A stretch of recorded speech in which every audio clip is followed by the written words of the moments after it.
Bonjour et bienvenue dans l'émission Parole de Femmes. Cette semaine, nous avons un homme parmi nous, le pasteur Marcel Kwamenan. Bonjour pasteur, vous allez bien?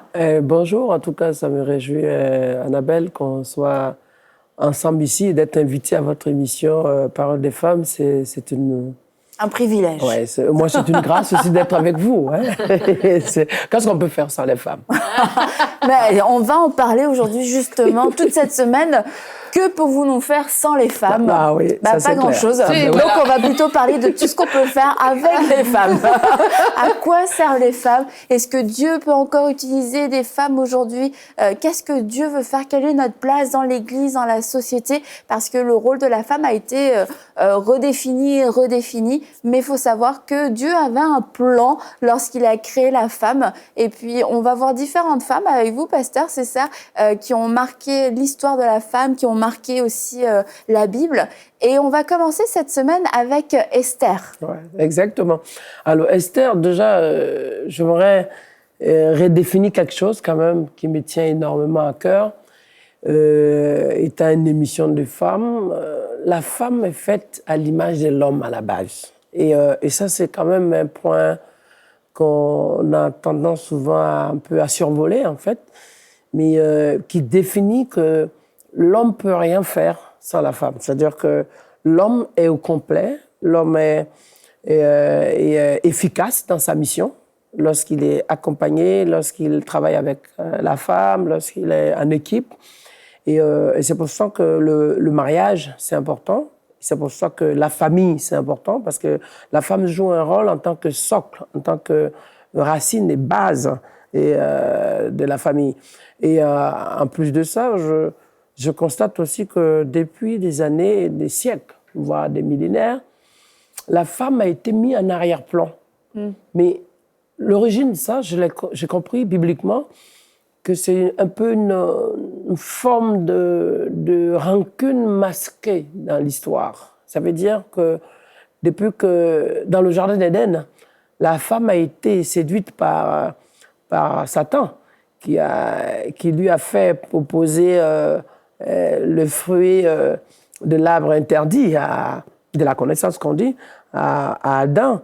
Et quelque part, cette histoire est restée un peu sur la femme. Et on dit souvent plus tard que c'est à cause de certaines règles métamorphologiques de la femme. C'est pour ça que la femme devait rester à l'écart de la prière, certaines choses. Moi, je vois encore, peut-être que je vais lancer une sorte de débat. Oui, mais moi, je crois plutôt que c'est parti de là, en fait. Entre autres, que cette faiblesse que Satan a utilisée pour atteindre l'homme a été un élément majeur de quelque part dans le fond, le cœur de l'homme ou de l'humanité plus tard, les premiers hommes, et aussi dans la tête de gens, et qui a mis petit à petit une sorte de forme de sanction. Mais les gens auraient pu comprendre derrière que le Seigneur a dit que dans le livre de Genèse, chapitre 3, le verset 15, que je mettrai inimitié entre ta postérité et sa postérité. Lui, il écrasera ta tête. Ça dit que la postérité de la femme écrasera la tête du serpent. Et quelque part, le serpent lui piquera le talon. D'ailleurs, c'est pour ça qu'on a besoin d'avoir le zèle et l'évangile, les bonnes chaussures aussi pour marcher. Et pendant des années, moi, je ne connais pas dans l'histoire de tous les pays. Je prends un peu l'histoire d'un pays qui est cher à moi, c'est ma nation quand même, la France, et d'où la femme a commencé à prendre plus d'importance il y a quelques années avec les Simone Veil, quelques personnes, et la femme n'avait pas droit de vote, et ça c'est une forme d'ignorance en fait. Il faut revenir au texte que certes la femme avait été séduite, mais l'homme aurait pu, étant d'abord le premier à être créé par Dieu, il aurait pu prendre l'autorité, avoir un discernement et comprendre que Dieu n'a pas donné la règle seulement à l'homme et à la femme, il a donné aux deux. Donc il aurait pu répondre à l'âme, non, le Seigneur, notre Créateur, ne veut pas ces choses. Mais il a été, lui aussi, il est rentré dans l'emballement du piège. Et à partir de là, c'est sûr que la femme a été éteinte, pour moi. Et le temps est venu, on va se rendre compte de plus en plus que dans la société, on se bat pour que la femme prenne sa place. Et il faut qu'on sache que dans le siècle, du 21e siècle dans lequel nous sommes, la femme va jouer un rôle majeur. Parce qu'il y a trop de retard, il y a beaucoup de choses. On a même considéré à un moment donné, dans certaines régions encore, jusqu'à maintenant, moi je voyage tout petit peu, et j'ai l'occasion de voir dans certaines régions où la femme est complètement réduite à certaines tâches, c'est complètement honteux. La femme, dans certaines églises évangéliques, nos temples et nos ministères, là, il y a des rangées pour femmes, elle doit se voiler. C'est très bien, je n'ai rien contre ça. Mais ce que je veux dire, c'est un peu trop extrême. Et on a enfermé vraiment le don et l'œuvre que Dieu pouvait faire avec la femme. Et il est temps que ça sorte. Il faut que ça change aussi. Il faut que nous, les pasteurs, on change de mentalité et qu'on arrête de prêcher un peu des messages eurasies, un peu pourris, un peu dépassés. Et puis, je pense aussi que c'est de l'ignorance. C'est de l'ignorance. Il faut que nous, pasteurs, moi, je ne parle pas de quelqu'un d'autre, moi, je parle de nous, pasteurs. Il faut qu'on comprenne. Parce que j'ai eu ce même problème chez moi, dans différentes églises que Dieu m'a donné de bâtir. Oui, d'ailleurs, je ne vous ai pas vraiment présenté, mais vous avez fondé... plusieurs églises. De nombreuses églises. Oui, quelque part. Une petite fourchette. Une petite fourchette, tout petit peu, quelques-unes. Quelques-unes, quelques centaines. Quelques centaines. On peut dire ça comme ça. Donc, mais le plus fort qui m'a quand même choqué, c'est que j'ai été convoqué par des pasteurs qui me disaient comment est-ce que tu peux consacrer des femmes pasteurs et comment est-ce que la Sainte Seine peut être utilisée par des pasteurs, servie par des pasteurs. Hey, j'ai dit, mais attends, excuse-moi. Lorsque Jésus est ressuscité, à qui est-ce qu'il a demandé qu'on aille témoigner de sa résurrection? Il n'y avait pas d'hommes. Les hommes étaient où? C'était des femmes qui étaient là.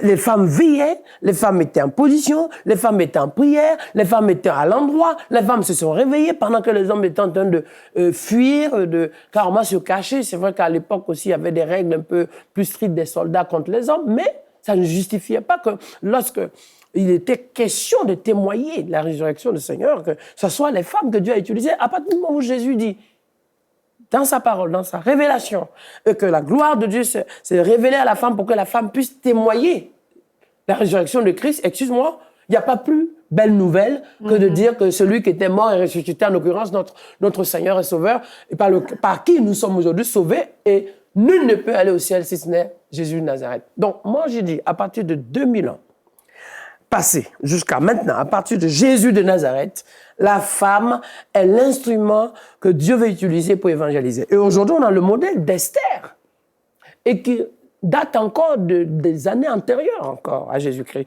Mais qui dit quoi? On regarde dans le livre de Esther, chapitre 4, le verset 16. « Va, rassemble tous les Juifs qui se trouvent. » Donc c'est Esther qui envoie Mardochée. Et qui se trouve, ok? Et jeûnez pour moi, sans manger ni boire pendant 3 jours, ni la nuit, ni le jour. Moi aussi, je jeûnerai de même avec mes servantes. Puis j'entrerai chez le roi, malgré la loi. Et si je dois périr, je périrai. Moi, une femme de conviction, une femme de détermination, une femme de foi, une femme de Saint-Esprit. Vous voyez, elle a pris un risque. Pourquoi? Parce que c'est dit, l'interdiction, elle connaissait aussi les règles. L'interdiction disait qu'elle ne pouvait plus revenir chez le roi.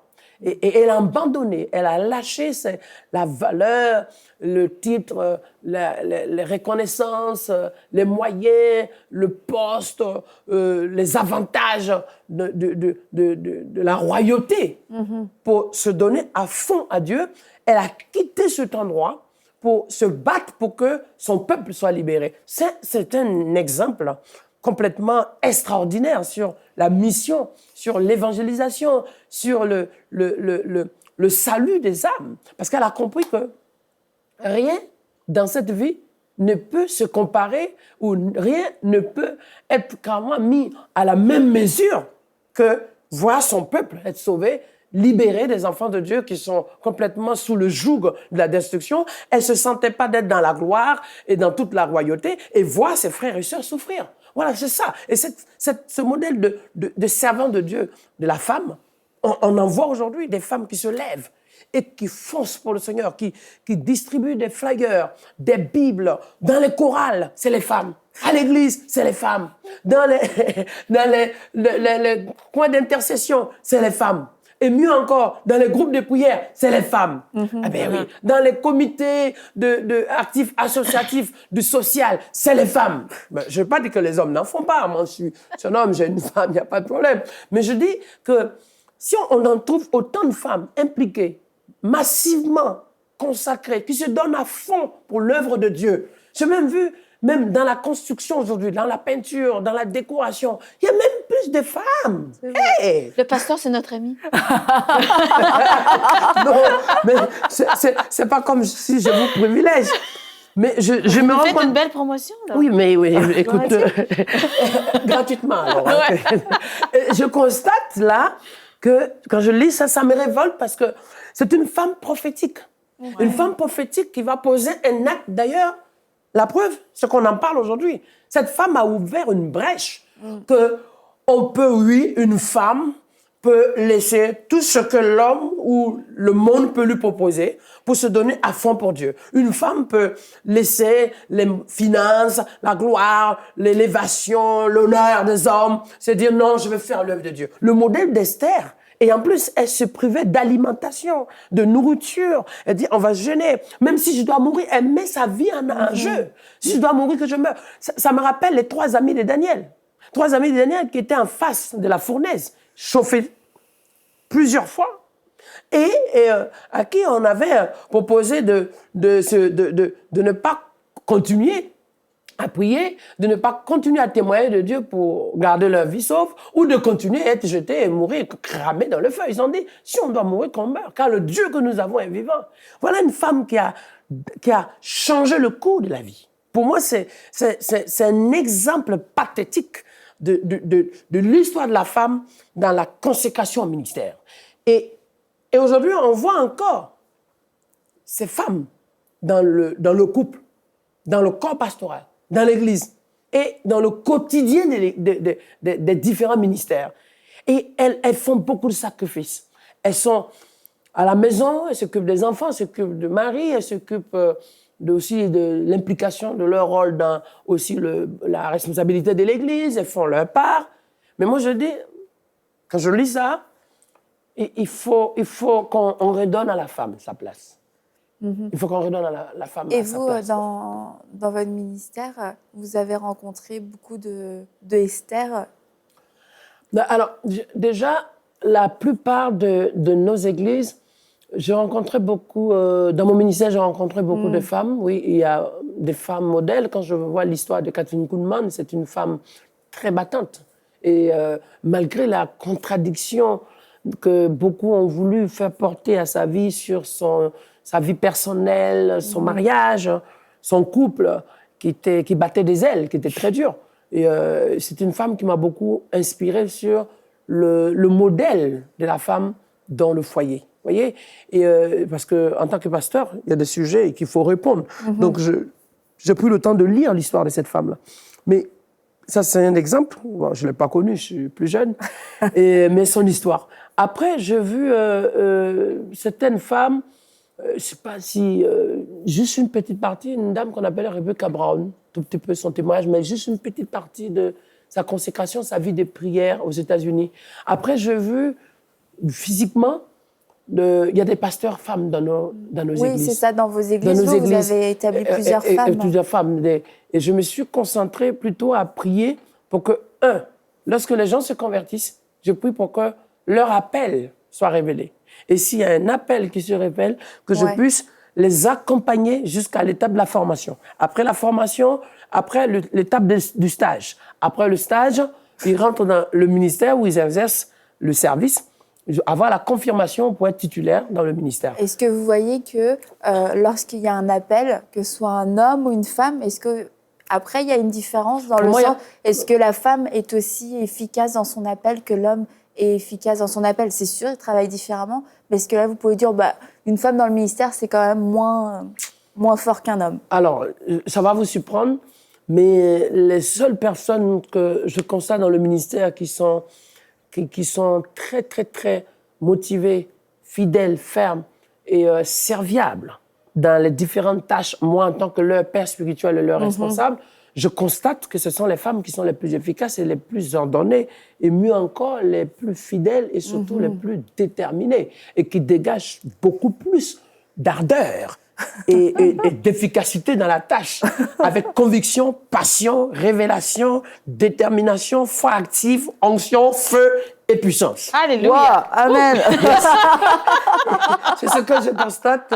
Je n'ai beaucoup d'ailleurs des femmes. Et alors, juste, vous savez, il y a 10 jours, je viens de faire la consécration de 6 nouveaux pasteurs avant de venir. Et ça fait quand même... voilà.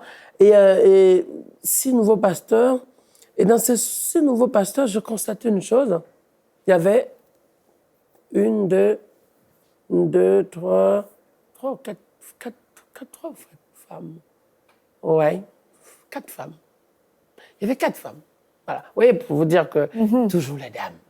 Elles sont toujours en avant, elles sont toujours... Oui, et Dieu ne regarde pas la féminité. Dieu ne regarde ni masculin ni féminin. Bon, c'est une histoire de l'homme. L'homme a construit tout. D'ailleurs, on est hommes et femmes dans le siècle présent, dans ce monde ici-bas, mais dans le ciel, il n'y a ni patron, ni employé, ni époux, ni épouse. Dans le ciel, il n'y a pas d'histoire de sexe. Donc, ça arrange aussi les gens. Je vois que la femme avait juste un rôle et l'homme aussi avait son rôle. Bon, après, ça arrange. Vous savez, on abuse de tout un peu dans la vie. Et que c'est comme quand j'entends un peu certains termes, mais je suis contre ça, qui dit l'homme est le chef de la famille, et puis de façon abusive. Je trouve que c'est exagéré. Nous sommes dans un monde d'extrême. Il faut arrêter. Quand on dit que l'homme est le chef, hein, à la mairie, le maire m'a dit monsieur, vous êtes le chef de la famille. Mais en fait, c'est pour protéger la famille. C'est pour prendre soin de la femme. Parce que la Bible dit que la femme est la gloire de l'homme. C'est-à-dire que si la femme est heureuse, si elle est épanouie, si elle avance, mais qui est le premier bénéficiaire de la chose? Du bon épanouissement, de la paix, de la cohésion, de l'équilibre. Mais c'est le couple, c'est la famille. Et l'homme, justement, qui, au lieu d'être stressé et nerveux, justement, et la femme, elle a ce côté particulier que l'homme n'a pas, c'est qu'elle est intentionnée, voilà. Elle n'est pas fragile, je suis désolé. Elle est plutôt sensible. Parce que le terme fragile, excuse-moi, c'est trop facile, ça. Elle est plutôt plus sensible, moi je pense, plus sensible. Et ça, c'est humain, ça c'est normal. Il y a des hommes même plus sensibles qui pleurent tout le temps, qui sont émotionnels et tout. Voilà, donc la sensibilité, c'est normal. C'est le jour où tu sens pas ton pied, c'est que ça va pas. Le jour que tu as un problème pour sentir une partie de ton corps, je pense qu'il faut consulter tout de suite un médecin. Voilà. Même si tu pries, mais après, il faut un médecin. Voilà. Donc, la femme est plus sensible que l'homme. Et là, c'est un avantage dans le cadre prophétique. C'est un avantage dans l'inspiration, parce que les choses de Dieu profondes peuvent se manifester et Dieu peut vraiment agir. C'est pour ça qu'on voit beaucoup de femmes dans le prophétique. Mais on voit dans l'exemple justement d'Esther qu'elle avait cette sensibilité à savoir, OK, on va faire ça. Et cette sensibilité-là n'était pas, comme vous avez dit, signe de fragilité. Ouais. Mais je pense qu'il faut recomposer un peu aujourd'hui le contexte, parce que on a aussi, je suis née dans une famille très très très compliquée avec les traditions, et après je grandis dans un environnement tout petit quand même, jusqu'à un certain âge, je voyais que c'était tout le temps la peur, c'était plus policier et puis un peu, voire par moments un peu méprisant, tu vois. Et je trouve que quand on voit le modèle d'Esther, elle a fait bouger des lignes. Elle a fait bouger des lignes parce elle s'est levée, parce que la vocation de Dieu était en elle, parce que Dieu voulait se servir de quelqu'un de disponible. Dieu voulait utiliser une femme obéissante, un homme obéissant. Et je dirais qu'aujourd'hui, en 2017, il faut qu'on se rende compte d'une certaine réalité claire.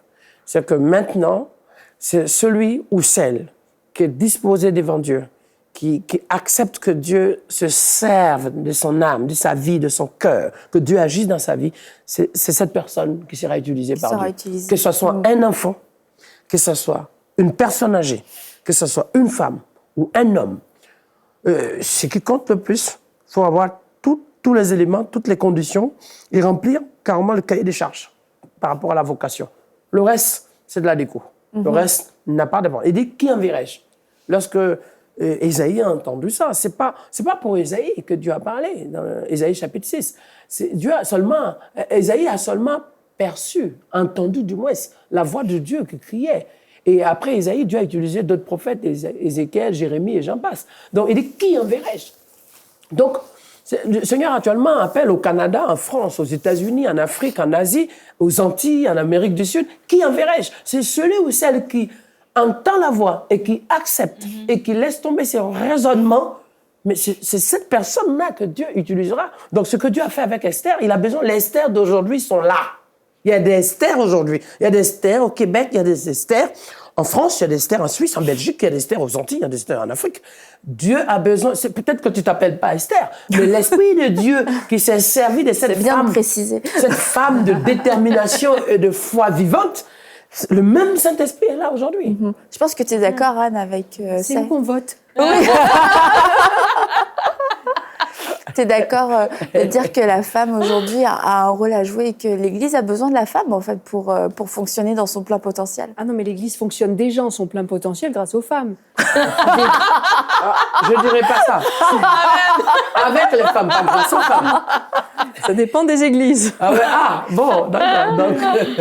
Mais si les femmes ne faisaient pas tout ce qu'elles font dans l'ombre, dans les églises ne fonctionneraient juste pas. Mais justement, il ne faut pas que ça soit fait dans l'ombre. Justement, que ça soit fait tout court. Mais parce qu'il y a des endroits où les femmes n'ont pas d'autre choix. Enfin, on leur donne pas la possibilité de servir autrement que dans l'ombre. Et dans cette ombre-là, gloire à Dieu qui voit. Mais ceci dit, les appels sont étouffés parce que la femme, au-delà de ce qu'elle peut faire dans l'ombre, elle pourrait avoir un ministère public qui serait d'une grande portée et qui pourrait bénir un grand nombre de personnes. Oui, mais justement, il y a une femme qui a traversé des moments difficiles, ça m'a fait beaucoup de la peine aux États-Unis, Juanita, que j'aime beaucoup. Bon, après, elle a eu des circonstances atténuantes avec ce qu'elle a traversé avec son couple. Mais, excuse-moi, mais je dis, l'ombre reste toujours derrière nous. Notre ombre, il y a nous, il y a l'ombre. Il faut que, au contraire, ce qu'elles font dans l'ombre, ça ne change rien si ta place est dans l'ombre. Mais je veux dire, ça ne doit pas être parce que c'est la femme. Non. C'est ça. Et la femme doit être un instrument que Dieu utilise, point. Après, que ce soit en intercession, que ce soit en discrétion, que ce soit en arrière-plan, que ce soit pour porter ou soutenir, pour moi, j'ai rien contre ça. La seule chose, c'est que, en tout cas, j'ai à cœur, c'est vrai, de donner un coup de pied dans la fourmilière évangélique. Je sais que je vais me faire des ennemis, il n'y a pas de problème, j'assume, mais il est inadmissible. Parce que moi, j'ai vécu ça déjà. J'ai commencé à parler pour la première fois de Dieu, j'avais 9 ans. Je commençais à prêcher en public très, très, très gamin. Et déjà, on a eu du mal à m'accepter en tant que gamin. On m'a même fait comprendre que il était malade à la tête. Et qu'au lieu d'aller à l'école pour réussir, il se donne à faire de Dieu. Il va devenir peut-être un curé, un pasteur. Voilà. Donc, vous voyez, et ça se fait parce que c'est un enfant. Mais pareil, et encore en pire avec la femme. Non, je dis non. Non, pourquoi? Parce que la femme... D'abord, on est tous des êtres humains. Le Saint-Esprit utilise qui il veut, quand il veut, là où il veut, au moment où il veut, à l'heure où il veut, et à l'instant où Dieu décide d'agir. Point. Le Saint-Esprit, c'est comme ça. Le Saint-Esprit est descendu pour que dans les 120 disciples au jour de la Pentecôte, il y avait tout le monde. Il y avait des hommes, il y avait des femmes. Et toi, femme qui est assise chez toi et qui a l'occasion de regarder cette émission, écoute bien, Dieu veut se servir de toi, pas parce que tu es une femme. Dieu veut se servir de toi parce que tu es un instrument de Dieu. Tu es un élu, d'abord un élu de Dieu. Et je vais encore plus loin. Il y a ce qu'on appelle le peuple de Dieu. Le peuple de Dieu, c'est une nation dans laquelle et tout le monde y est. Ça veut dire, il y a peut-être 3, 4 villes ou quartiers ou personnes qui aiment Dieu. On dit le peuple de Dieu parce que ce pays est confié au Seigneur. Après, le peuple de Dieu, il y a ce qu'on appelle les enfants de Dieu. Les enfants de Dieu, on va un peu avec une plus de précision. Ils montrent que, parce qu'on dit des enfants, parce que ils ont la pratique de la parole de Dieu, ils ont quand même une règle qui les amène à avoir comme base, comme histoire aussi, hein, le Seigneur. Okay. Et troisième point, il y a ce qu'on appelle les fils de Dieu. Les fils de Dieu, je peux dire mes enfants, mais quand je dis mon fils, il y a une précision. Et ce détail-là, il est important. C'est que quand Dieu dit mon peuple, des enfants de Dieu, et mon fils ou ma fille, cette précision est tellement majeure que Dieu ne parle pas en disant mon fils ou ma fille par rapport à une question de masculin ou de féminité. Dieu le dit pour le fait qu'on est cher à ses yeux. Dans le livre d'Ésaïe, chapitre 43, il dit « Tu as du prix à mes yeux et je t'aime. Tu marcheras dans l'eau, dans le feu, mais le feu ne te brûlera pas, l'eau ne te submergera pas. Pourquoi? Parce que tu es à moi. » Et c'est ça qui compte le plus. Il faut qu'on revienne aux bases. Et je suis content d'être avec vous. C'est pas pour vous lancer des fleurs, c'est pour vous encourager dans ce que vous faites et dans celles qui nous regardent et qu'elles puissent garder l'objectif et la vision du royaume de Dieu. Parce que c'est pas, quand vous respirez, c'est pas un homme qui vous fait respirer. Quand vous êtes né, personne n'est venu écrire ou gentiment applaudir à votre naissance. Vous êtes né parce que Dieu l'a créé. Et personne n'a le droit de changer le cours de votre vie. C'est le Créateur Tout-Puissant. Donc, celui qui vous a permis votre place, votre existence aujourd'hui en 2017, alors, saisissez-la, cette place, pleinement, épanouissez-vous, servez Dieu, proclamez, faites votre part.